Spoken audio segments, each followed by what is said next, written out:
Hi, Russ Maddin, Traverse City, Michigan, here at Ahrex headquarters, USA.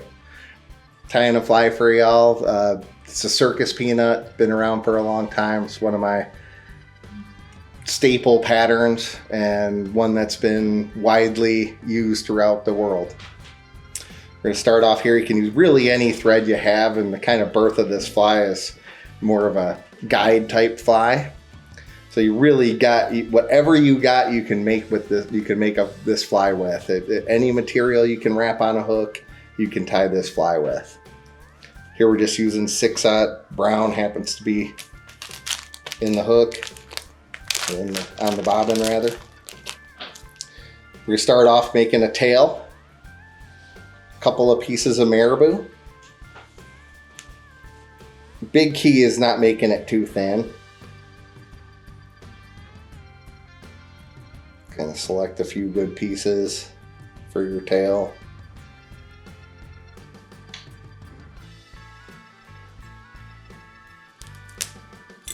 I use 3 pieces usually.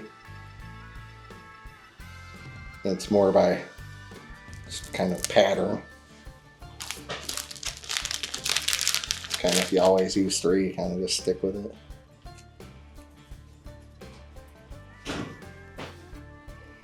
I'm going to kind of clean up the base of these a little bit. So you're kind of working with the stems. Helps with alignment a little bit. Just kind of tear off that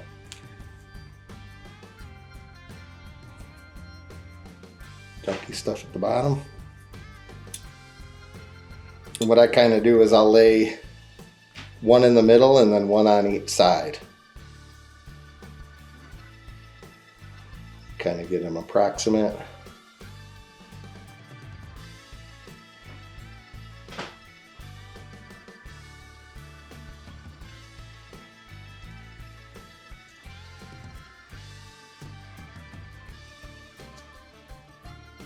Get it to right where you want it. So you got a tail there.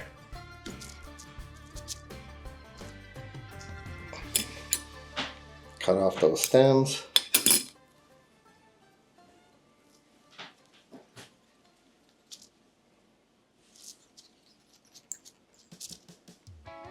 I'm going to add a little bit of flash to this. And any flash that you have or that you want to put on, I'm going to do a combination of 2. This is kind of that matte green. So it doesn't have a lot of flash to it, just has some accent. And you might consider when you're fishing clear water or cold water to run some of this stuff that doesn't have as much flash in it. And what I'll do is I'll simply accent with a very subtle amount of flash.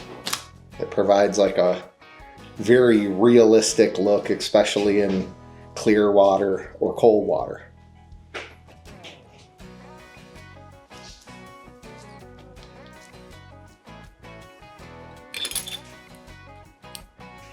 So we've been running a little bit more of these matte colors in recent years with pressure and our low water that we've had, and it's really made a difference. Contrary to the belief, on sunny days I have a tendency to run a lot more flash.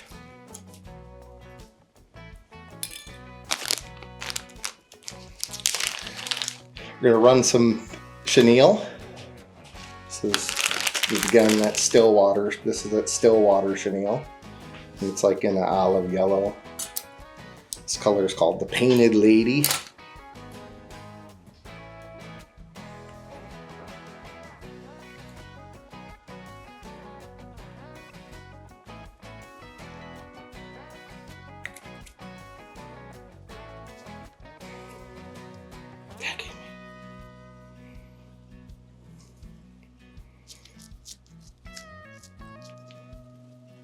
Get a few pinches on there, get that wrapped in there.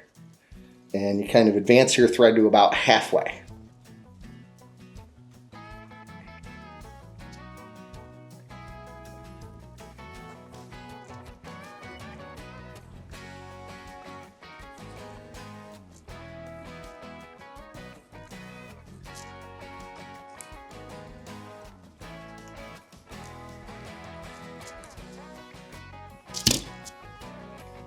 I'll lay it off to the side. And there's always been a big debate whether to use the TP605 or the 610. I have a tendency to like the sharper, lighter wire version because many of my fish come on that back and they come on that swipe. So I run a little bit, I go sharper over lighter. I also run a lot of glass rods. So I have a tendency to run the sharper versus lighter. If you feel like you want to have a little bit of extra mustard, you can always add the 610 in the front. And that's kind of a way to get around, you know, you kind of split the difference, I call it. So if you are fishing things like salmons or, you know, larger brown trout or striped bass or hybrids or something that's going to pull pretty hard, you might want to have it that other hook as well in the front. But I'm always running the lighter wire hook myself.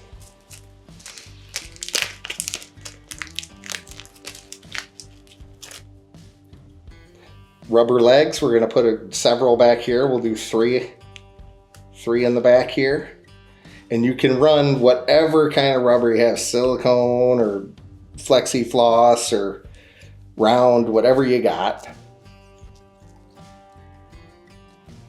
But I do recommend tying with a purpose. So here, my water, let's say it's springtime, I know I'm going to have sculpin spawning, I know I'm going to have some smolts. So I am tying a fly that I would probably run more recently versus 6 months down the road. It's a little easier to have a plan when you know the upcoming season.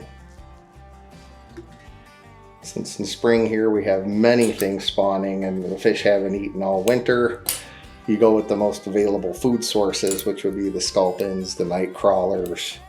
A little bit later in the season you have salmon parr that hatch, sculpins that spawn, lampreys that spawn. Tremendous amount of biomass in the spring around here. Take a piece of whiting here. We're gonna add a hen feather. And you could really do this fly with whatever you happen to have. That's the beauty of it. Just, I'm sitting here with this whiting neck here, might as well use it. But you could use pheasant, you can use partridge, you can use schlappen feathers, you can, it's a very, very universal fly. Anything that you can palmer on or wrap around a hook to make a collar you can use.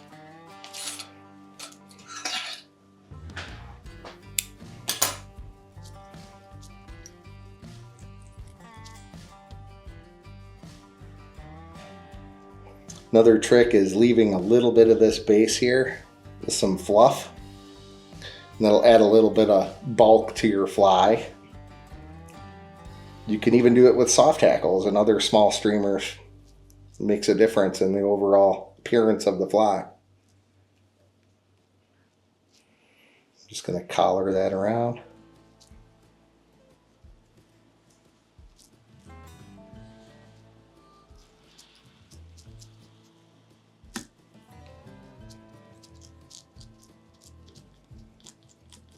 When you get that good confidence and you can just pull the feather.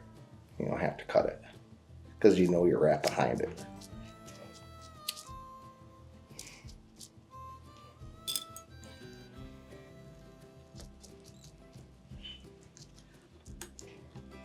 Couple of whips.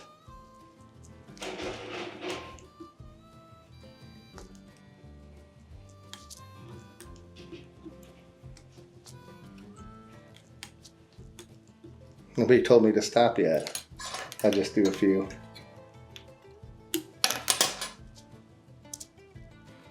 Nice olive scheme going on here.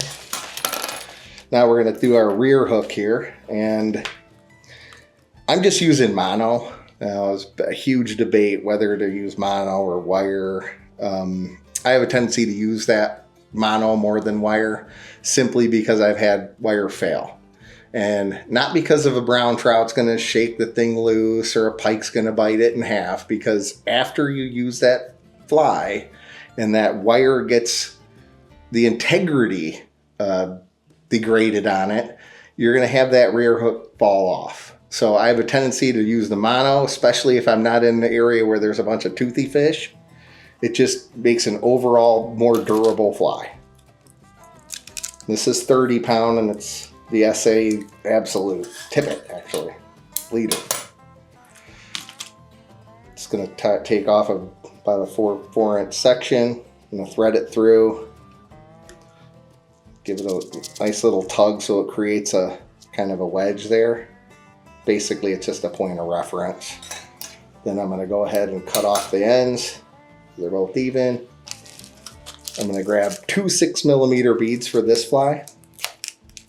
And if you are tying these flies in smaller sizes, by all means do not get roped into some particular millimeter size. I run a lot of flies with 4mm. I run flies with 5mm. It's actually a pretty important part of the fly. So the smaller your hooks go, the spacing doesn't have to be with 2 6mm. You can actually run a smaller size bead in some of the smaller offerings. For this fly right here, in a 1-aught-1, I usually do 2 6mm beads. But if I was doing a 2-4 or a 4-6, I'm going to move them down accordingly. So it would be 5mm and then 4mm on my smaller size flies. And you can downsize these flies to 2 inches long if you want. Once I bent that mono there, I'm going to put my beads on.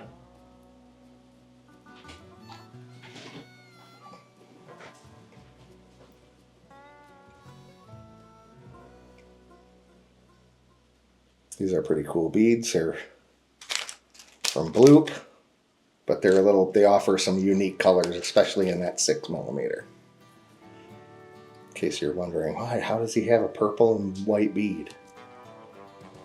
Once I get that on there, I'm just going to set it off to the side, and I'm going to grab my 1-aught TP605 and I'll put it in that vise. Get a few wraps of thread on the base here.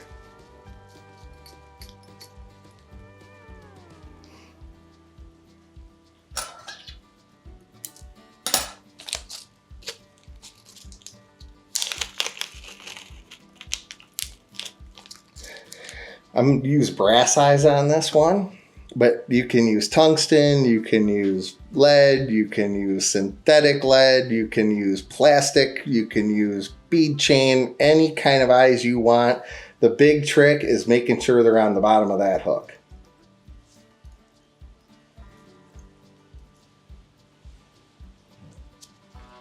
And we'll go over a few wraps here just because we're doing it. We'll go on one side of the barbell. We'll do the butterfly wrap, a couple on the front, a couple in the back, around each one, and then around the base.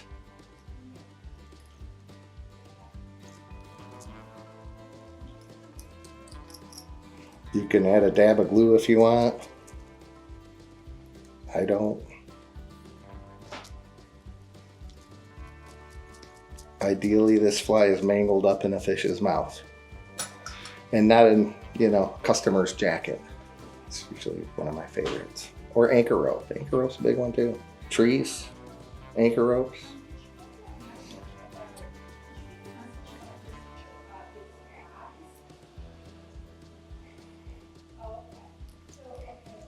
We're going to lay that double piece of line there. And what I'm going to do is I'm going to take a little extra time to make sure I get this thing cinched down right. Because you don't want to have it too loose because it'll foul up on you.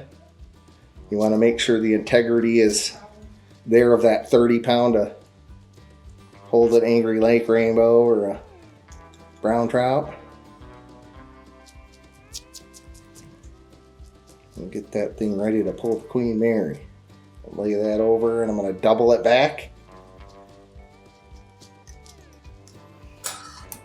I'm going to cut that double layer there, double line. And then right in here is where I'm going to put the thread to this area. Just to make sure that that joint is sound. And you can add glue to it. You can add that stuff you do the light with. Well, that works too. But it adds weight, so. All right, so we got our rear hook tied on there. We're going to go back to our painted lady, Stillwater Chenille. And usually in the spring, I have a tendency to tie these flies a little bit thinner because a lot of that early biomass is either small or hasn't grown up yet in terms of bait fish, or it's night crawlers. As soon as that ground starts thawing up, there's a lot of influx of night crawlers into these rivers.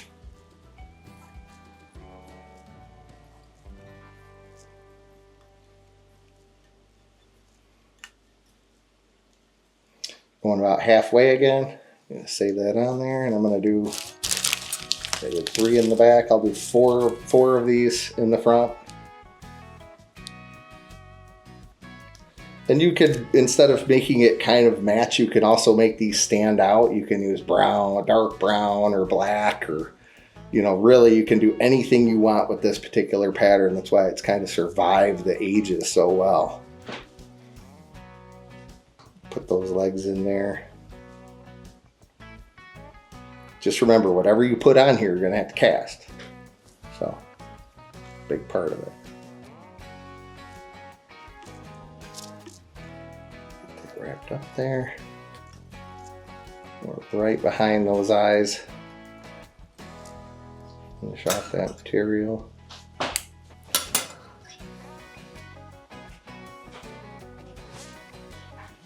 Cut those legs. And what we'll do is we'll make a Marabou collar on the front with a secondary collar. So I'll go back to my Marabou and I'll find a nice piece to make a collar.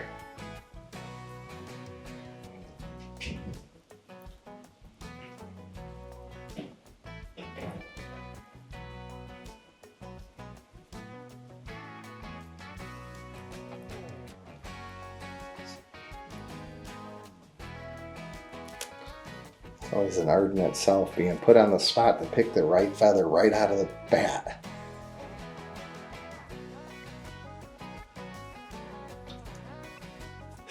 And I always pick one that's a little bit looser, so you can, I don't want it too bulky in the front. Again, it's spring, so things are a little bit thinner. They've survived winter, spawning, and I cleaned up that bottom end there.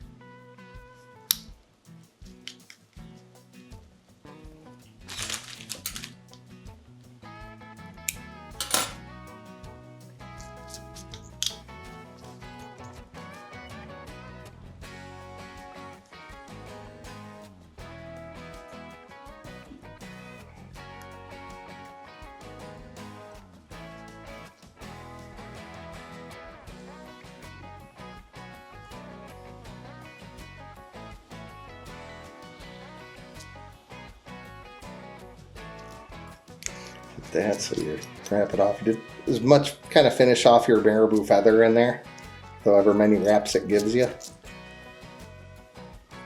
Get a nice collar there.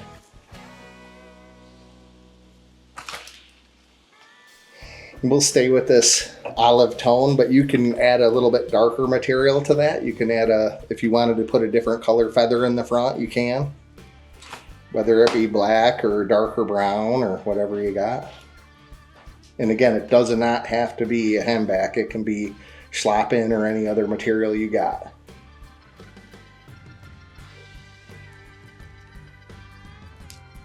That's really the beauty of this fly. You can tie with what you got.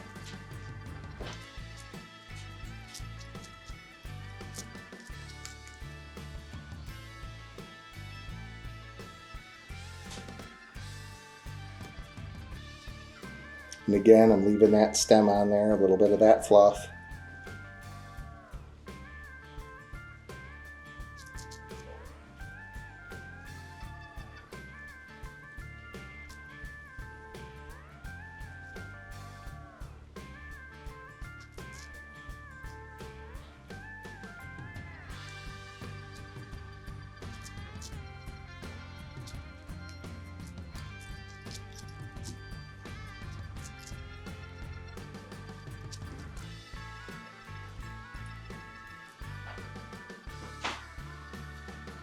Nice looking olive fly there for spring.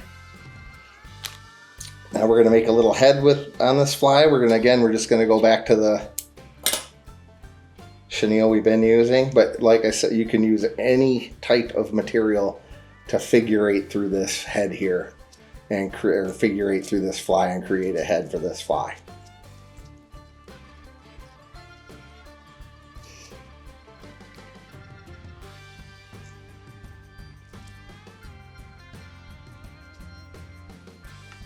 Do a few wraps in the back.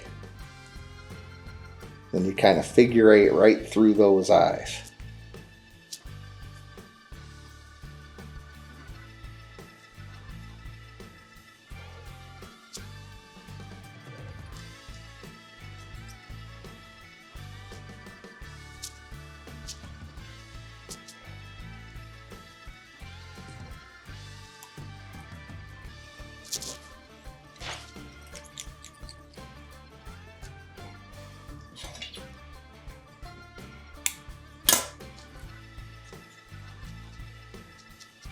Kind of finish it off.